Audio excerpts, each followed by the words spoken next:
নমস্কার বন্ধুরা, আমি সোনুর কিচেনে সকলকে স্বাগত জানিয়ে আজ শেয়ার করছি তোমাদের সঙ্গে পটলের দুর্দান্ত স্বাদের একটা নিরামিষ রেসিপি। বন্ধুরা, যখন পটলের একঘেয়েমি রেসিপি খেয়ে বোর হয়ে যান তখন কিন্তু এই রেসিপিটা নিরামিষ দিনে বানিয়ে দেখতে পারেন। এটা ভাত, রুটি, পরোটা যে কোনো কিছুর সঙ্গে পরিবেশন করতে পারেন বন্ধুরা, খেতে কিন্তু দুর্দান্ত লাগে। আর এই রেসিপিটা বানানো খুব সহজ বন্ধুরা, খুব সহজে অল্প সময়ে তৈরি করতে পারেন। ঝটপট বাড়িতে গেস্ট এলেও কিন্তু এটা বানিয়ে খাওয়াতে পারেন। অসম্ভব সুন্দর একটা রেসিপি বন্ধুরা। আর এই রেসিপিটা বানানো এতটাই সহজ যে একবার দেখবে সেও কিন্তু বানিয়ে ফেলতে পারবে। তো চলুন ভিডিওটা দেখতে থাকুন। রেসিপিটি বানানোর জন্য এখানে আমি 500 গ্রাম বড় সাইজের পটল নিয়ে নিয়েছি।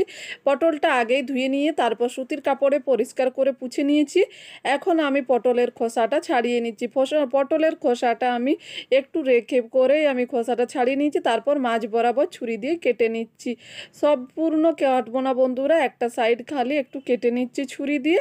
আর সবগুলো পটল এইভাবে খোসা ছাড়িয়ে মাঝ বরাবর একটু কেটে নেব ছুরির সাহায্যে। তো দেখুন আমি সবগুলো পটলেই কেটে নিয়েছি। তারপর পটলটা কেটে নিয়ে একটা প্লেটে রেখে দিয়েছি। আর আগে থেকে গ্যাসের মধ্যে কড়া বসিয়ে দিয়েছিলাম। তারপর দিয়ে দিচ্ছি সাদা তেল। এখানে আমি 3 চামচ সাদা তেল ব্যবহার করেছি, যেহেতু পরে আমার আর রান্নার ক্ষেত্রে কোনো রকম তেল ব্যবহার করব না বন্ধুরা। আপনারা চাইলে এখানে সর্ষের তেলও ব্যবহার করতে পারেন। তেলের মধ্যে তেলটা ভালো করে গরম করে নিয়ে আমি দিয়ে দিয়েছি 1 থেকে 1.5 চিমটির মতো হলুদটা দিয়ে পটলগুলো দিয়ে স্বাদ মতো লবণ দিয়ে দিচ্ছি। এখন নুন হলুদ দিয়ে পটলগুলোকে একটু নাড়াচাড়া করে নিয়ে ভালো করে মিশিয়ে নিচ্ছি, যাতে লবণ আর হলুদ পটলের ভেতরে খুব সুন্দরভাবে ঢোকে। তারপর ভালো করে নাড়াচাড়া করে মিশিয়ে নিয়ে পটলটা ভাজতে দিয়ে দেব। আর এই পটল ভাজার সময় লো টু মিডিয়াম আছে পটলটাকে ভেজে নিতে হবে। পটলটা যতক্ষণ একটা পিঠ ভাজা হচ্ছে আমি একটা মশলা বানিয়ে নেব। তার জন্য একটা বাটির মধ্যে দিয়ে দিচ্ছি 1 চামচ হলুদ গুঁড়ো, আর দিয়ে দিচ্ছি 1/2 চামচের মতো জিরে গুঁড়ো, আর 1 চামচ ধনে গুঁড়ো, আর দিয়ে দেবো লাল লঙ্কার গুঁড়ো 1 চামচ। তোমরা ঝালটা যে যেরকম পছন্দ করো তার পছন্দ মতো দিয়ে দিতে পারো। এখানে কাশ্মীরি লাল লঙ্কা আর ঝাল লঙ্কার গুঁড়ো একসঙ্গে মেশানো আছে বন্ধুরা, তোমরা চাইলে আলাদা করেও দিয়ে দিতে পারো। তারপর অল্প জল দিয়ে মশলাটা ভালো করে মিশিয়ে রেখে দিচ্ছি একটা সাইডে। আর এদিকে পটলটা দেখো একটা পিঠ কিন্তু ভাজা হয়ে গেছে, তাই পাল্টে দিচ্ছি অপর পিঠটা ভাজার জন্য। আর পটলটা যতক্ষণে আবারও ভাজা হচ্ছে আমি আবারও একটা মশলা বানিয়ে নেব। তার জন্য নিয়ে নিয়েছি মিক্সির একটা জারের মধ্যে দিয়ে দিচ্ছি 1 মুঠো কাজু, আর দিয়ে দেব 3 চামচের মতো টক দই। তো টক দই দিয়ে দিচ্ছি। তারপর দিয়ে দিচ্ছি এর মধ্যে 3 থেকে 4টা কাঁচা লঙ্কা বন্ধুরা। তোমরা চাইলে এখানে কিন্তু পোস্ত ব্যবহার করতে পারো। তো এখন অল্প আবারও জল দিয়ে দিচ্ছি, 1/2 কাপের থেকে একটু কম জল দিয়ে ভালো করে ঘুরিয়ে একটা মশলা বানিয়ে নেব, এটাকে একদম মিহি করে পেস্ট করে মশলাটা বানিয়ে রেখে দিয়েছি। আর এদিকে দেখুন আমার পটলটা কিন্তু ভাজা হয়ে গেছে। পটলটা এর থেকে বেশি ভাজার দরকার নেই বন্ধুরা, এরকম ভাজলেই হবে, একটু পটলের গায়ে লাল করে ভেজে নিলেই। পটলটা তেল থেকে ঝরিয়ে উঠিয়ে নিয়েছি। আর দেখুন পটল ভাজার পরেও কিন্তু সম্পূর্ণ তেলটাই, আমি যতটা তেল দিয়েছিলাম সব তেলটাই কিন্তু বেঁচে গেছে বন্ধুরা। এইভাবে পটল ভাজলে কিন্তু পটলের মধ্যে একটু তেল ঢুকবে না।